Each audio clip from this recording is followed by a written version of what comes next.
Meninos e meninas, estamos aí em mais uma lição, agora a lição de número 12, o trimestre está caminhando para a reta final e você continua colado com a gente. Hoje na lição 12, a queda e a ascensão de Davi. Rapaz, você está vendo que Davi está no altos e baixos aí, constante da vida dele, e nessa lição a gente vai ver um pouquinho, talvez o momento mais marcante da caminhada dele. E aí a gente está aqui hoje acompanhado, hoje a família hoje cresceu, né? Você viu a moral que eles me deram hoje? Está todo mundo aqui colorido, bonito, sorrindo. Dá um sorriso, galera. Isso aí, pronto. Hoje eu já não vou perguntar o nome, viu? Porque vocês já estão mais conhecidos aqui, porque todo mundo já assiste. Nós estamos recordistas de views nas nossas redes sociais, então todo mundo já conhece a gente, tá? Então já vamos direto para a nossa lição. Uma lição que vai falar de um assunto muito especial e um assunto muito familiar para mim, para você, nos dias que a gente vive, né? A Bíblia ela é bem contemporânea, apesar de ter sido escrita há tanto tempo atrás. E eu vou convidar você a fechar os seus olhos para que a gente possa orar. Papai do céu, a gente vai abrir agora a Tua palavra, vai revisar um estudo muito importante e nós te pedimos, Pai, que o Senhor nos ilumine, clareie a nossa mente para que a gente tire as lições mais importantes para a nossa vida. Por favor, cuida de nós, é o que te pedimos por Jesus. Amém. Bom, e agora você já vai conhecer. O Felipe vai começar com a nossa primeira pergunta hoje. Felipe, teve alguma coisa na sua vida que você fez e talvez você tenha se arrependido depois, você teve que pedir desculpa depois? Teve alguma situação? Conta aí. Sim, foi que eu tinha uma prova que eu tinha que fazer. Eu estudei, só que eu achei que já estava bom, né? Uhum. Aí, quando eu fui ver a prova, eu fiz, aí tava tudo certo, mas quando eu fui ver algumas questões, Você viu que faltou um pouquinho, né? E bateu aquele arrependimento. Sim. Ah, se eu pudesse. Se eu pudesse voltar atrás e estudar um pouquinho mais, eu vejo a minha nota ia ser diferente. Rapaz, a nossa vida é cheia de situações como essa. Às vezes a gente faz uma coisa, quando a gente repensa, assim, poxa, podia ter feito diferente. Carla, o que é arrependimento para você? Conta aí. O arrependimento é quando a gente faz uma coisa errada e depois de um tempo a gente percebe esse erro e a gente pega e pensa assim, poxa, se eu pudesse, eu não teria feito aquilo. Se eu pudesse fazer isso agora, eu realmente não teria feito. Então vamos fazer uma pergunta. Você já teve alguma situação que você já se arrependeu? Sim. Então não precisa responder. Só para ver se todo mundo aqui já teve que se arrepender em algum momento de alguma coisa, tá? Mas, Daniel, Eclesiastes 12, 13 e 14. Lê pra gente aí e vamos ver o que o texto de Salomão, né, que foi filho de Davi, vamos ver o que o texto de Salomão diz aí. De tudo o que se tem ouvido, a suma é: teme a Deus e guarda os seus mandamentos, porque isto é o dever de todo homem. Porque Deus há de trazer a juízo todas as obras, até as que estão escondidas, quer sejam boas, quer sejam más. Por que você acha que Salomão deixou escrito aí que Deus vai trazer tanto as boas como as más?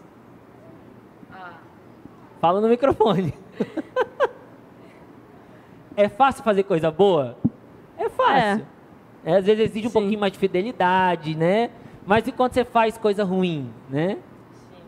Você vê que é difícil. E Salomão está dizendo o quê? Que ele vai trazer a juízo o quê? Somente as coisas boas? Não. Ele vai mostrar o quê também? As coisas ruins também. As coisas ruins. Foi isso que aconteceu com Davi, gente. Davi podia muito bem estar lá na frente da guerra, estar lá tomando conta dos soldados e estava em casa fazendo o que não devia. Minha mãe e meu pai tinham um ditado que ele dizia assim: mente vazia, oficina de Satanás, né? Amigo, boa parte dos tropeços, dos atropelos da nossa vida a gente comete porque a gente está parado, ocioso e pensando coisa que não devia. Aí, cara, você começa a criar um monte de coisa. Cara, eu lembro das minhas cicatrizes, boa parte das minhas cicatrizes, porque eu estava com o tempo ocioso e inventei de brincar com coisa que não devia, machucava, né? Tá aí os 13 pontos que eu tenho na canela, a galera do clube já sabe o motivo desses 13 pontos, né? Mas, Posidônio, ou Daniel Posidônio, aonde foi que você acha, aonde foi, sabe, a gente entende assim, que Davi cometeu um erro, mas aonde foi que ele se perdeu nessa história? Quando ele olhou Batseba da sacada e começou a cobiçar. Começou a gostar até porque dela. É o mandamento, né? Não cobiçar as coisas dos outros, né? E aí Davi, ao invés de estar na guerra, estava onde? Bisonho? Tava no Tava lá em palácio. cima, ó. Paisano viu a mulher tomando banho e pronto. Né? E sabe assim, o Daniel, foi até mais longe, né? Porque não foi só ver, cobiçar, mas foi também acabar tendo toda uma situação com ela, e nesse contexto, para tentar esconder o que ele tinha feito de errado, ele acaba também provocando a morte de Urias, encomendando, né, a morte de Urias. Então, você percebe que um erro atrás do outro, porque na tentativa de remendar um, vai causando o outro, vai causando o outro, vai causando o outro. Isso às vezes acontece com a nossa mentirinha também. A gente faz um negócio errado, não assume a consequência, você fica tentando ali justificar, remendar, e quando você vai ver, o negócio vai ficando pior, vai ficando pior, vai ficando pior, e muito mais gente vai se machucando. Quando você olha para essa história, não foi só Davi que se machucou, foi muito mais gente, certo? E aí, Sofia, você tem nessa história, né, depois que tudo isso acontece, Natan era o profeta da época, e Natan chega e conta uma parábola do proprietário que tinha várias posses, vários animais, mas ele prefere tomar do pobrezinho que tinha só um animalzinho. Por que você acha que ele usou essa parábola para falar que Davi era esse cara? Bom, primeiramente ele usou uma parábola, né, para que Davi pudesse entender de fato, porque às vezes a coisa está clara na nossa frente, a gente não entende. Nessa parábola ele fala sobre o homem proprietário que tinha tantos animais, e ele foi lá e roubou que tinha só um.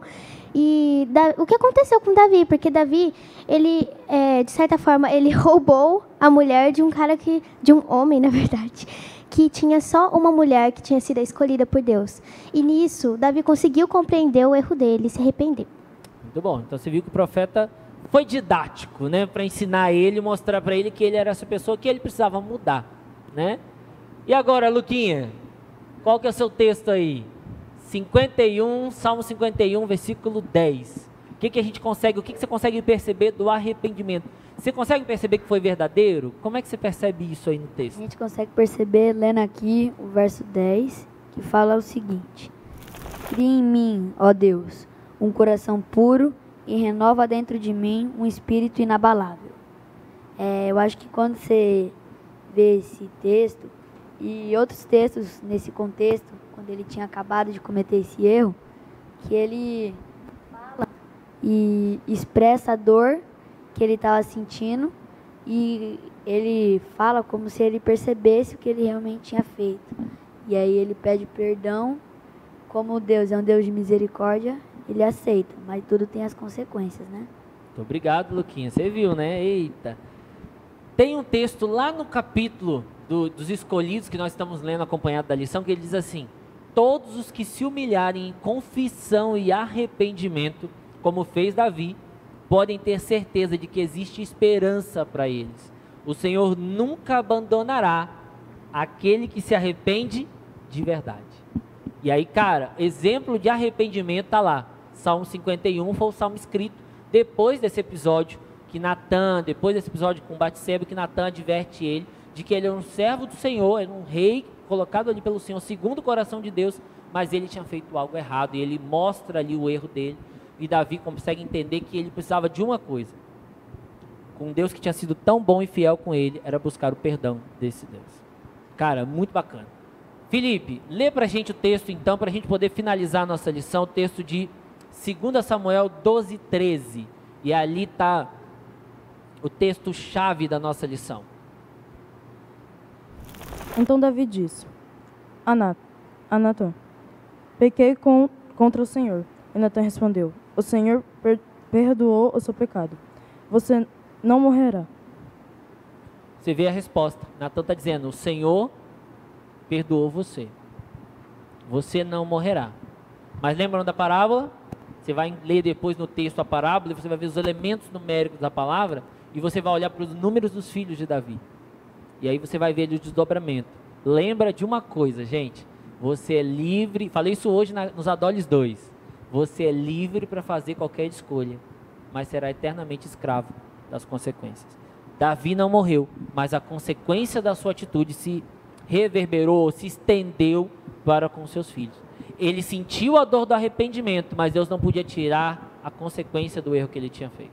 E aí você vai ver a dor depois se manifestando, toda essa angústia, essa dor se manifestando quando ele acaba perdendo parte dos seus filhos. Então, pensa antes, gente, pensa, ora, pede direção a Deus, avalia a sua vida cristã. Por isso que a lição fala: a queda de um homem que era segundo o coração de Deus, mas que segurando nas mãos desse Deus, ele se acendeu, ele levantou-se e continuou a sua jornada. Então, amigo, não importa aonde você está, o que importa é com quem você está. Lembre-se disso, tá bom? Que o Papai do Céu nos ajude nas nossas escolhas, nos nossos altos e baixos, para que a gente continue olhando para Ele, segurando na mão dEle, e mesmo em meio às dificuldades, a gente não tenha nenhum outro que não seja Ele, tá bom? Mesmo que a gente tenha errado, a gente busca Ele para buscar esse perdão, alcançar esse perdão que Ele pode nos dar, tá bom? Papai do Céu nos abençoe. Vou convidar você mais uma vez para orar com a gente poder encerrar esse momento. Pai querido, obrigado pelo perdão que nós temos em Cristo. Obrigado pelo sacrifício que Ele fez por nós. Por favor, Senhor, nos ajude. Se a gente está cometendo algum erro, se a gente está fazendo algo que não entende que isso ainda é um erro, nos ajude a melhorar. Porque um homem segundo o coração de Deus errou, porque ele não era perfeito, mas o Senhor concedeu a ele misericórdia. Por favor, Pai, ajude a gente nessa caminhada, no mundo em que vivemos, a crescermos e andarmos do Teu lado, alcançando as mesmas misericórdias dia após dia. É o que nós pedimos por Jesus. Amém. Valeu, galera, um grande abraço e até a próxima lição. Obrigado, meninos, obrigado, meninas, obrigado, Lipe. Vamos ver se eu lembro os nomes. Lucas, Dan, Carlinha, Sofia e Felipe. Um abraço para vocês, fiquem com Deus. Até a próxima. Tchau, tchau.